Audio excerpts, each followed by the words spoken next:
Hello, everyone. Welcome to another riveting episode of X-Rays, where knowledge meets inspiration in the intricate dance of industry evolution. This is your go-to source for insightful content and engaging discussions that unravel the complexities of the business world, one conversation at a time. I'm Miles, hosting this episode with our special guest, who's not only a seasoned leader, but also a testament to resilience and perseverance.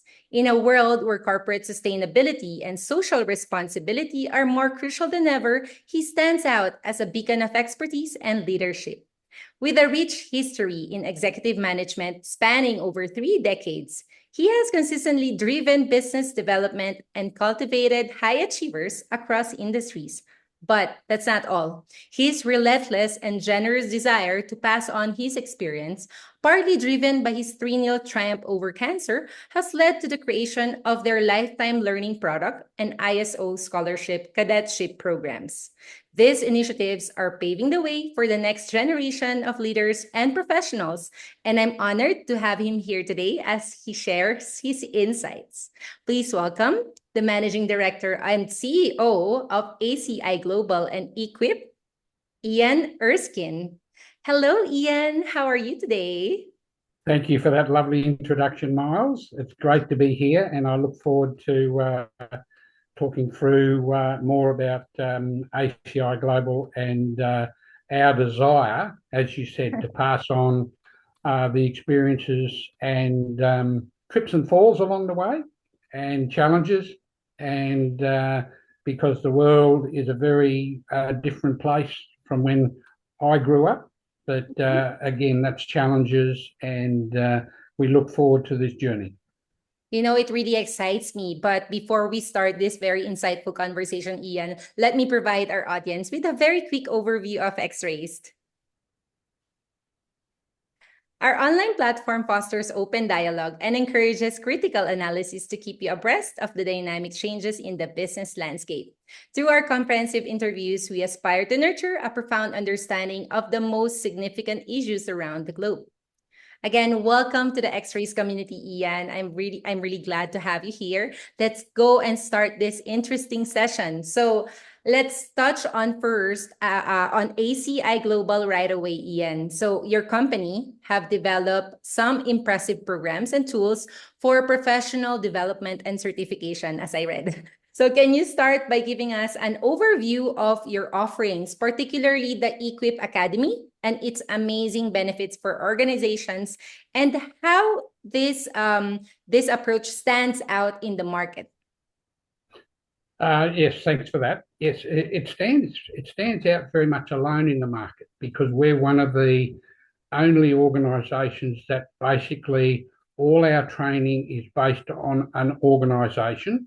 Now, that can be the organisation that the person or the candidate is working for argument's sake, a year 10 or year 12 secondary school student that's going to leave college and go and work for an organisation. We actually do their training and align them with an organisation even before they leave school.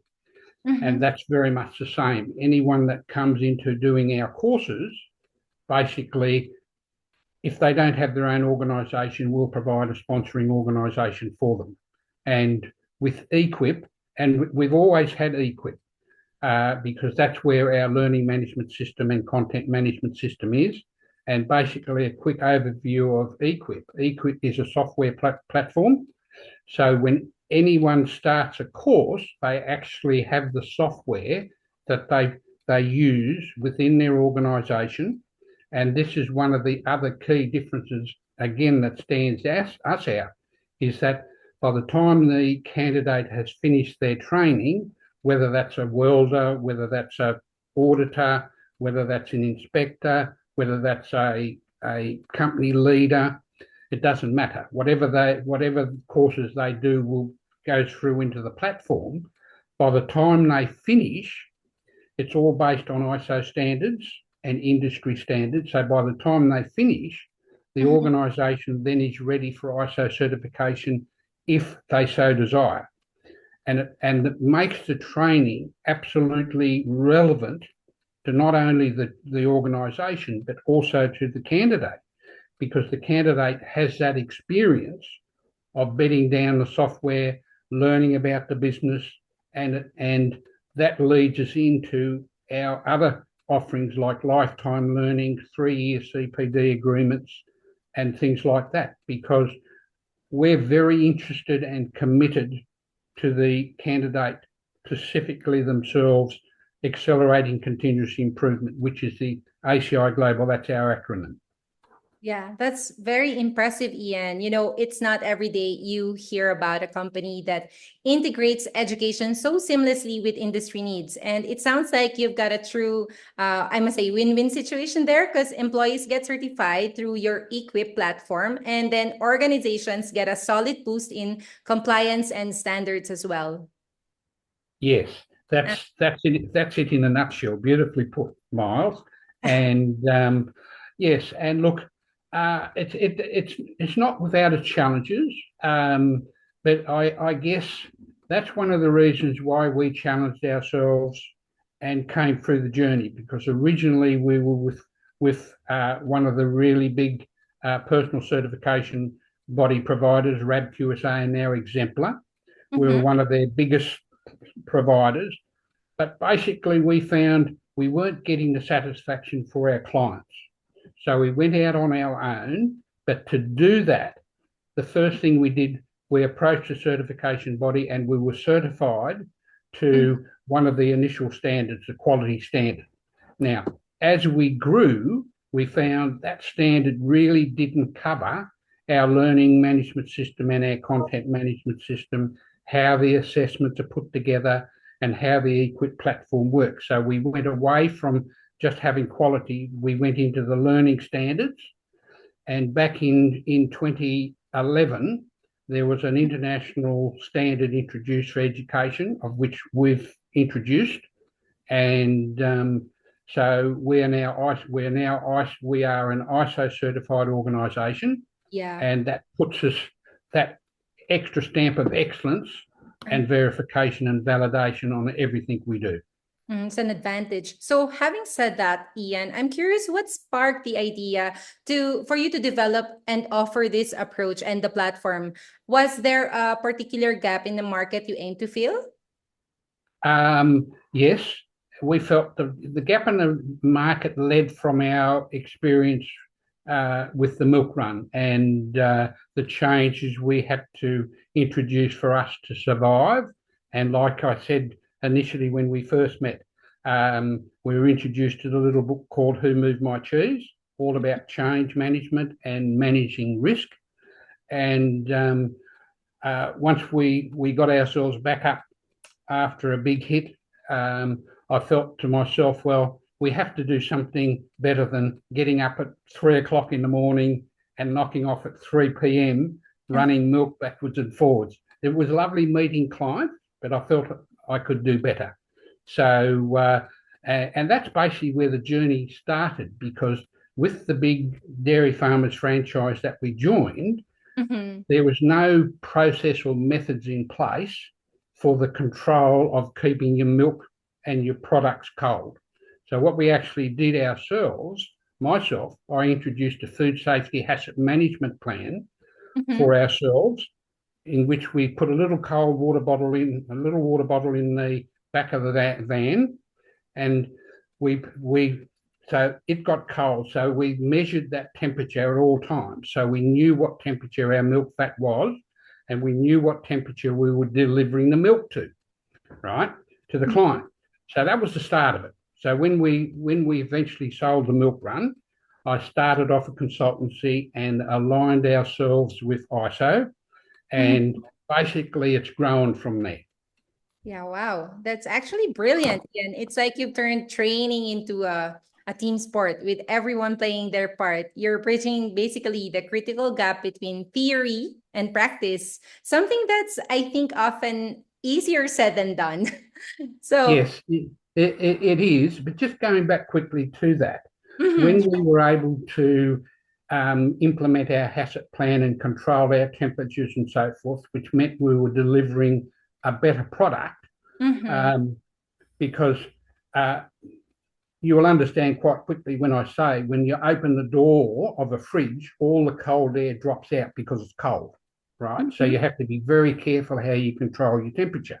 Yes. And this also allowed us to invite our customers in on the journey, because every time we were able to deliver the milk, we had a little stamp on the docket saying their milk was at below 4 degrees, which it has to be when it was put into the fridge. Mhm. So again, that was the joining of my idea when we went into training. We Mhm. couldn't be doing training just on case studies, standing up in front of an audience and just speaking all the time. What we had to do, we had to involve the organisation. Hence, we, as you see on our website, we talk about the sponsoring organisation. The sponsoring organisation is the candidate's organisation that they're either working in, Mhm. or if they don't have one, and that's where I go back to years 10 to 12, when a student's toying with the idea of going from secondary school to university or out into the workforce, we're able to align them up with an organisation, give them the initial skills of them moving into that organisation, whether it's a welder, whether it's a customer service organisation, it doesn't matter. We will handle all that by providing them the initial training for them then to leave school, go straight into the organisation. It's like being headhunted from a secondary school straight into an Uh, employment job. okay, so now, Ian, could you shed some light on the innovative technologies or methods that ACI Global employs to enhance your services? Yes, well, it goes back to what we were talking about before with e-Quip. Yeah. Uh, whenever they sign up and are registered and enrolled in a course, Mm-hmm. they start the course with their organisation with software, quality software. Now, whether they do a course on quality, whether they do a course on compliance, whether they do a course in environmental or corporate social responsibility, there is software which is being integrated within the organisation's processes, Yeah.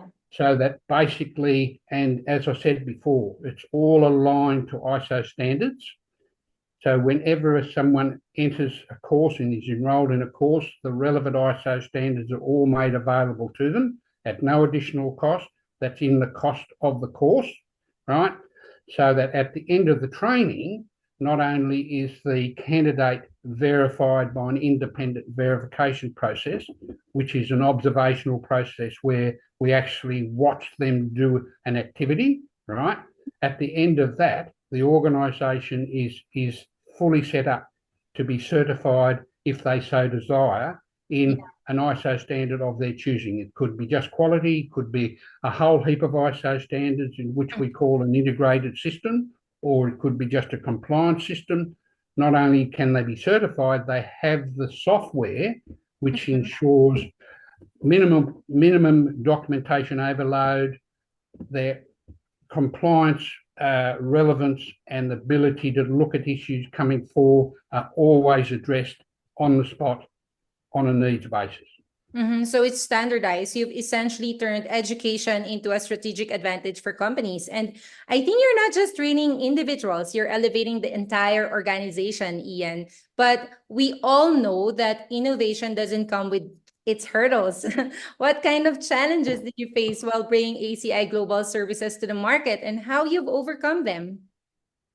I guess the first challenge was that we attempted to build our own little learning management system and content management system, Uh-huh. and it was one of the most clunkiest thing you've ever seen. I can And imagine. anyway, I was on an overseas trip to New Zealand, and I was introduced to digital learning services, and they had already started to develop e-Quip. Mm, And so I immediately threw ours out the window and we aligned ourselves with DLS. yeah. And it's been a journey basically over the last 20 or so years. Mm, And over the last 12 to 18 months, we've now acquired e-Quip. That's the mhm. software program. And that's the major difference that sets us aside of everyone else, because whenever someone starts the training, they have a quality software being introduced into their organisation at the price of a course. So for argument's sake, it could be a course that takes a person 6 months. Okay. They finish that course, they pay their fee. By the time they finish their course, we verify them with the verification observation activity. And like I said, at the end of they then are issued their ISO certificate plus digital card. And then the organisation is also issued a certificate of environmental sustainability and corporate success, right? Relevant to their processes, right? And then we simply say to them, you are now ready to go to ISO certification to a certification company. And we have a number of companies that are lined up where we simply pass them straight over to the organisation. Now, if the facilitator is involved in the training with the organisation, there's a conflict if they so desire wanted to be certified. So we simply say, no, if you're the facilitator, you can't be the auditor for that certification company. They then put their own auditors in, verify the system's legit and working for them, and basically, which to coin a phrase is a no-brainer, because the candidate can only receive their certificate if all the processes are lined up to the organisation's processes in line with the ISO standards relevant to their working environment. Oh, okay. So now moving on, Ian, keeping up with the technological trends is, you know that it's extremely crucial nowadays. How does ACI Global ensure you're always up to date to stay ahead of the curve, Ian? Well, I guess that's also an interesting question, because when we first started, all our standards were introduced in paper form to our clients, right? Now, I was always talking to ISO themselves and the standard bodies, saying I was concerned because ACI would purchase the license, then we would give the standards out to all our course participants with an understanding that they couldn't reproduce those standards. But you can imagine that there was basically no control in there, no control. So basically, we've worked together with ISO and the ISO standard bodies, and now come up with a situation where we have a standard portal where whenever they commence their course, they have access into the ISO standards portal, viewing only. They don't need to have a printed copy, right? They can view all the standards within the portal. We pay a one-off fee over a 12-month period. The candidate doesn't pay anything, but they have access to all the standards within the course. And that's one of the key innovations that we've brought to the marketplace, because we've now protected the standard bodies, which is the standards are their IP, okay? So I, as the Managing Director of ACI Global, are now comfortable having the portal, and basically we can sit back and be involved in the training and not worried about accidental breach of licensing arrangements. So that's a clear case of where we've embraced innovation, right? And it's now fully through our platform. That's, I guess, really the way to go, Ian. Keeping up with the industry standards is, it's no small feat, but I think you've certainly mastered it, Ian. So now let's talk about scalability. As your company grows, how do you ensure that your tech solutions remain scalable and adaptable to meet the demands of an expanding market? Well, basically, the platform is ever evolving. As a quality software company, we have program developers and so forth that are lined up and can do all that. But one of the key things how we do moving forward and scaling up is aligning ourselves with people around the world, companies around the world. And South Africa is a classic case where we have Proteg South Australia over in South Africa, and they're basically one of our agents. So basically, they've taken on our whole platform. They work with us. They're scaling up their operation as well as ours. And you can actually see one of our the owner of Proteg. She's given us a very good overview of how we've matched what is required for learning in other countries with the platform. So basically, it's aligning with like-minded organisations, and our philosophy is we don't want to take them over. We want them to work with us, and we'll work with them as separate entities, but still on the one goal, one direction for lifetime learning, accelerating continuous improvement, and professional development, and ensuring that we're there at all times with the platform to support them. Yeah. So you're expanding horizons and you're also diversifying. You're present worldwide. Yes. Impressive. Yes. So, yes. a few more questions, Ian, if I may. Speaking of the future, sustainability is another hot topic. So how does ACI Global incorporate sustainable practices into your operations? Again, a good question. From many years ago, we were one of the smallest companies to be involved in a process of introducing the Global Reporting Initiative into Australasia. That's CSR, and we've grown from that to the point where we were again the first in the world to introduce corporate social responsibility into all our training courses. And so, yes, so that's the way we do that. That, again, also is aligned to the ISO 26000 standard. And basically, we produce an annual report every year demonstrating our ethics, our values, our ability to assimilate with an organisation with our core values and ethics to the point where we're very open, we're very transparent, right? And what we've been able to demonstrate is that is built on core science principles and experiences, and also very much part experiences from myself coming from an agricultural background. And it's interesting to introduce the topic of climate change at the moment. It's a hot topic where I like to think of it more as changes to the climate.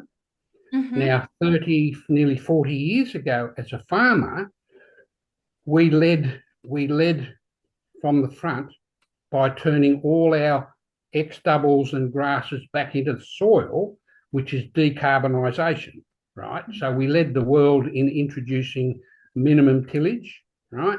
And even as a contract auditor, I go into lots of Australian organisations and they're dealing with changes to the climate every day.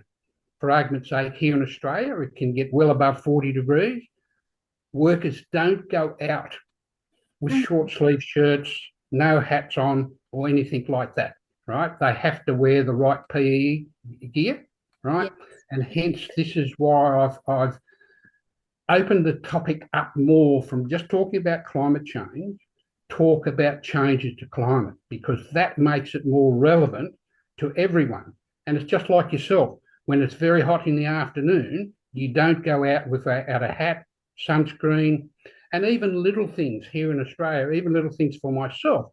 One of the big organisations that I used to do, when I went there, I could see that in the summer, the guys were going out just with a normal small hat, but their ears were exposed, right?